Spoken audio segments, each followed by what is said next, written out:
everyone. My name is Rob Stein. I am on the military relations team at Home Depot, and I'm joined today by Lindsay Hinkle, who is a senior recruiter for Home Depot, and she is a big supporter of the military and our military programs.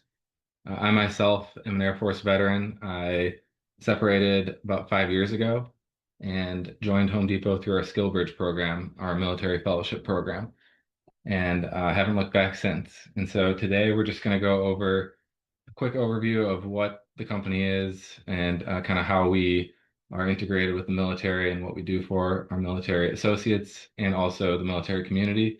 And then Lindsay's going to talk a little bit about what uh, recruiters at Home Depot specifically look for on resumes. And also that carries over not just Home Depot, it carries over to really any company, kind of what you should be including, what you shouldn't be including on resumes when you're looking for different roles. So with that, go to the next slide here. So Home Depot, it's 45 years old, 46, I guess, founded in 1978. We're headquartered in Atlanta, Georgia. So if anyone is in the Atlanta area, that's where our store support center is. We've got around 475,000 associates that work for us, and there's over 2,300 locations in the US, Canada, and Mexico. And in the US alone, we've got over 2,000 stores and supply chain facilities. So really, anywhere that you live, you'll have a Home Depot near you somewhere.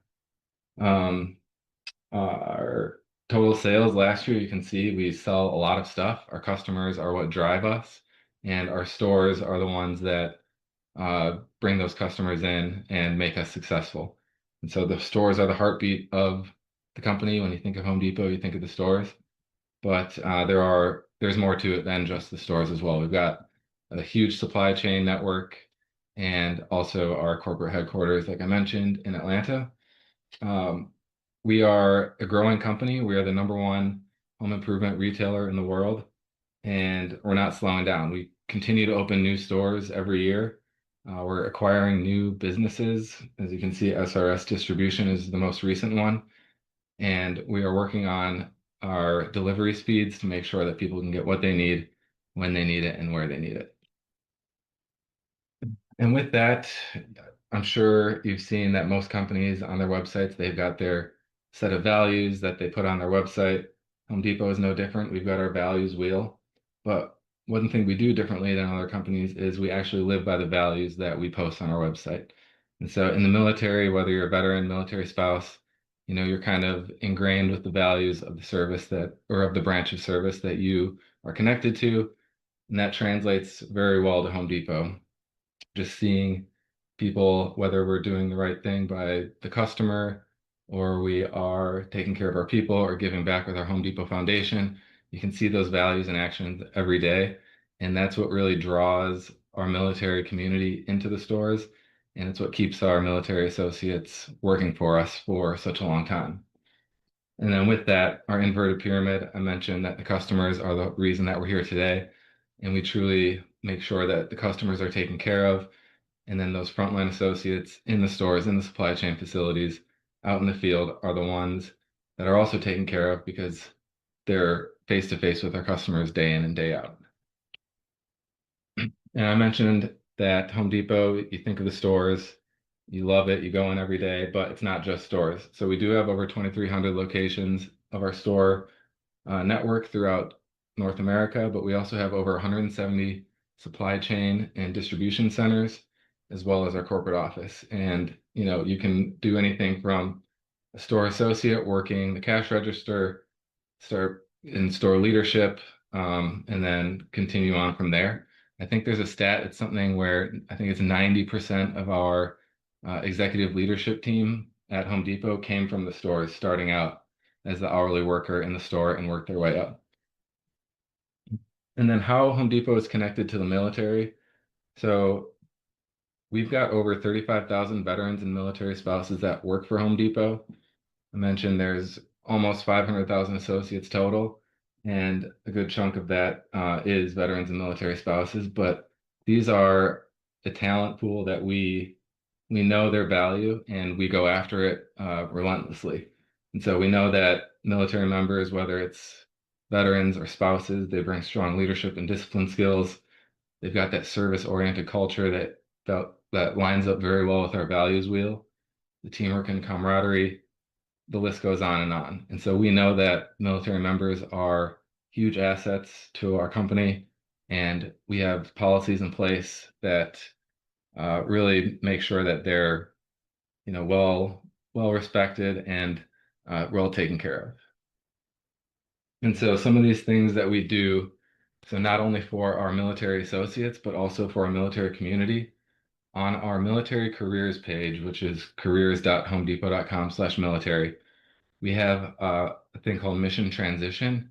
And what it is, it's a free course. I think there's 3 different courses that kind of tell military members how they can translate their skills from military to the civilian world. And so there is an interviewing skill course, there is a personal branding course, and then there's a resume writing course. And so today we'll be talking a little bit about the resume course, but that is a free service that we offer. You don't have to register. You can take it self-paced, and it has a lot of great information there, not only if you're looking to get into the Home Depot, but really any civilian job that you're looking for. We also have our military fellowship program. I mentioned that 5 years ago, when I separated, I joined Home Depot through this fellowship program. And so we offer that to transition service members through the SkillBridge program, but we're also proud to offer it to spouses and veterans who have been out of the service for a while. And so the veterans and spouses have to work through a company called Hiring Our Heroes, but we do have fellowship programs that are 12 weeks long. You gain hands-on experience. You work with, whether you do a fellowship in the store or in our corporate office, you work with teams on real-world projects that really make an impact in our company. And then for our associates, we do have a lot of military spouses, and as many spouses may know, that you have to move every, 4 to 5 to 6 years, and that's not really always easy to keep a job or to keep a career or grow your career when that happens. And so we have a military spouse transfer policy in place where if a spouse is working in California as, a department supervisor or assistant store manager or whatever, and their spouse moves to North Carolina, we guarantee that we will offer a role similar at a nearby Home Depot location. So we can't guarantee that you'll get the exact same job, but we will guarantee that you will get another offer similar to the role that you have to leave because your spouse is moving. And so, we continue to honor and serve those who serve us all. We really take it seriously, and we make sure that we're not only supporting our military associates, but also the military community as a whole. And then just quickly, we've got very competitive, if not some of the best benefits out there. We have day one health, vision, and dental insurance, and several other benefits that you can take advantage of as an associate. And then some other things that we do to serve our community. So I mentioned the Home Depot Foundation, and that is our philanthropic arm of the Home Depot. And we've invested over $550 million in veterans causes since 2011 and have impacted over 65,000, veteran homes and facilities. And so there is a volunteer force, associate volunteer force called Team Depot, where they set up service projects to help different veteran causes, and it's always very exciting to be part of that. And we take that very seriously, and we make sure that we really, really are helping as many veterans as we can. And then not only the veteran side of it, we've got this thing called Path to Pro, where we know that there is a labor gap in the skilled trades coming up. A lot of people are leaving the trades and not a lot of people are getting into it.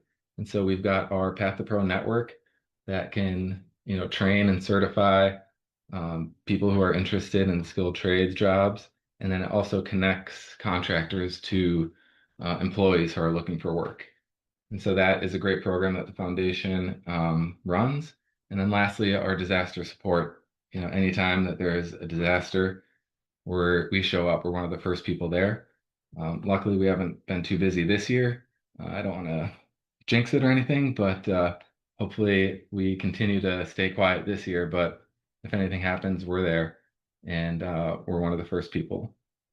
So with that, I will stop right here to see if there's any questions before Lindsay takes over to talk about some resumes. So hi everyone. My name is Lindsay Hinkle. I have been with the Home Depot in talent acquisition for 10 years, coming up 9 next month officially as an associate, but started out as a contractor. And I have supported the business in recruiting for at least 7 sides of the organization. So I know a lot about the company when it comes to recruiting, what they're looking for. And I also have read a lot of resumes in my life. I've been a recruiter for over 20 years. And again, had the ability to be with Home Depot for over 10. So I love the military fellowship program. The reason why I kind of latched onto it is because it's hard enough writing a resume, never mind transitioning and using the language from military to civilian, and then starting to understand the side from a military spouse, right?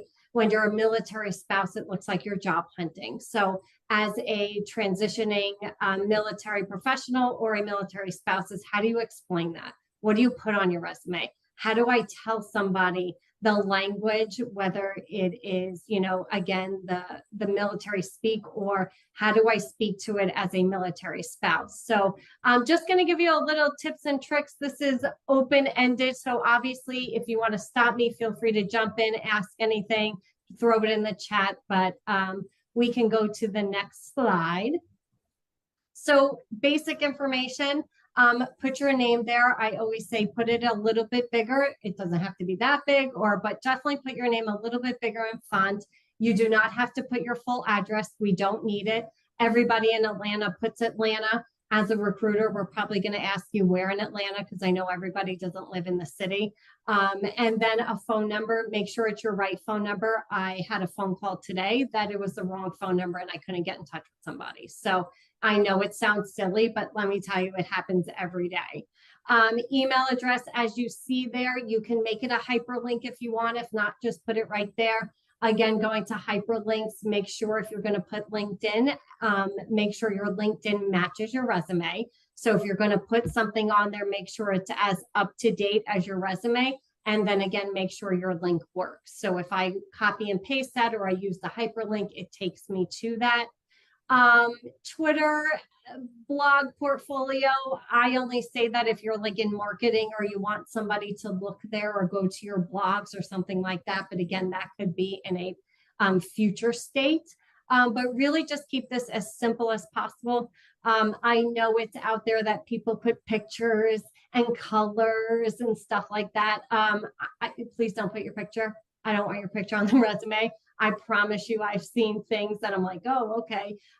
But just keep it as simple as possible for us to read, because I learned a stat actually in the military program that I never knew, and I've been doing this for a long time, that we as recruiters read your resume in about 7 seconds.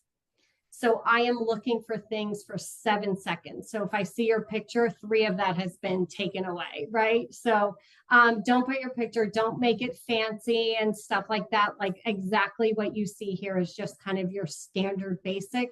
And I promise you that is okay, because that's what we're looking for. So we can go to the next slide. So professional summary. We joke about this, it depends on what recruiter you talk to. Most of us will read it in the perspective of like 25 years of leadership, right? Because I said we're looking for like 7 seconds. When I talk to my military fellows, and I will say it with the spouses, is put what you're looking for, right? For the military fellows, it's like transitioning, looking for a supply chain management leadership role.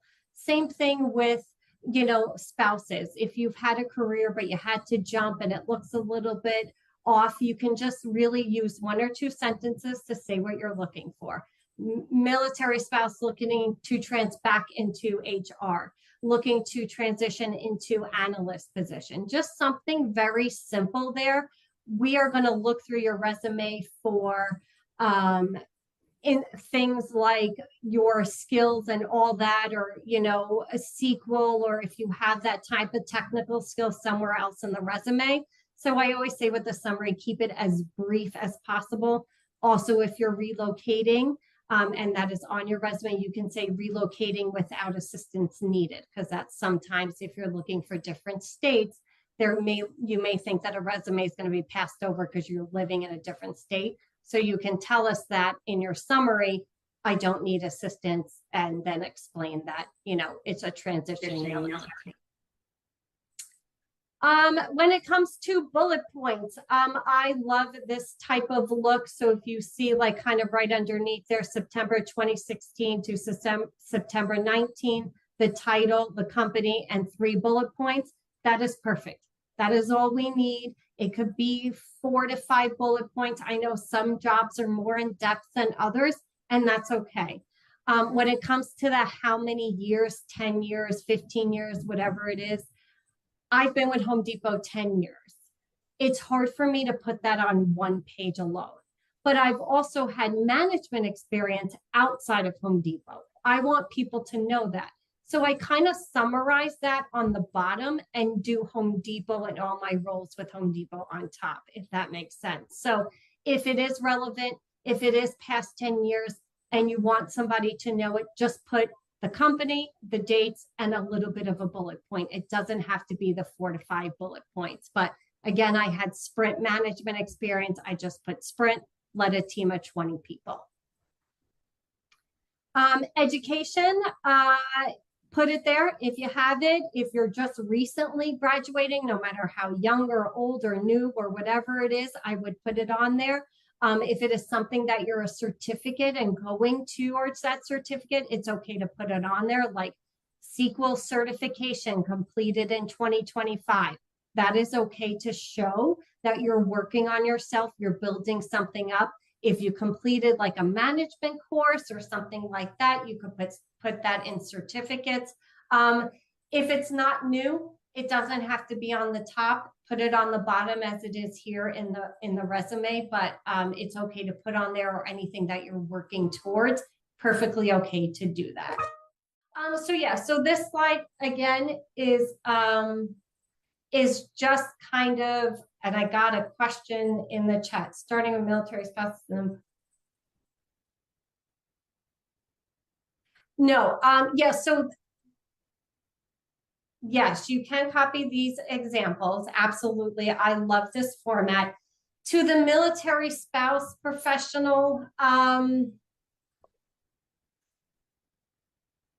thinking. So I would absolutely put it, again, in the summary to say like military spouse looking to transition into a blank role.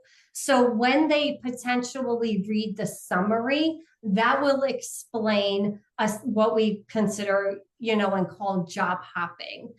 You can also, if you feel uncomfortable with it, where it says like contact center supervisor, Home Depot, I always say maybe in parentheses, you can put left company due to moving, right? But you kind of have to explain that a little bit, put it in the summary. You can also, like I said, put it in parentheses, right?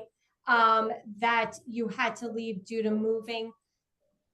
I get it. You have to explain it some way. My best way would be is just put it in the summary and hopes that they look at it. But I've had many conversations with military spouses that it looks like it's job hopping, and I get it. But yeah, so again, just with formatting, this is like a perfect way. When it comes to sentences and stuff like that, this is very simplistic, right? Keep it as simple as possible in the sense of supervise daily activities of 60 customer service agents, ensuring weekly goals are met. It's simple. It tells me what you did, when you did it, how you did it. There are a lot of things when I talk to the military folks about their missions and how to explain that. And it's a little bit more technical, but just anything to keep it as simple as possible to tell me what you did, when you did it, and how you did it. Anything numbers on a project, like if you worked on a project and you increased whatever by 10-15%, like that is an amazing way to show us your success. You don't have to put every detail about the project, just put in some information and then be able to speak through it from the interview perspective. Right? There are a lot of us who have to go to LinkedIn to find the applicants, right? We have to go find the person because they're not applying, or there's such a niche skill set that we need that we have to go find it. That is where I said kind of in the beginning, make sure LinkedIn matches your resume. Make sure it's up to date. Every piece of information matches it. You can even upload your resume if you're comfortable in somebody having your contact information, because it'll be on there. You could black that out. But we do go and search LinkedIn for particular skill sets that we need. Or if not, if I'm looking for a skill set Rob has, I may look for him on LinkedIn and then maybe go see if he applied within our organization at some time. So we'll either cross-functionally check things. So that's why I said, just make sure everything matches. And you could put your picture on LinkedIn, like we could see that, but don't put it on your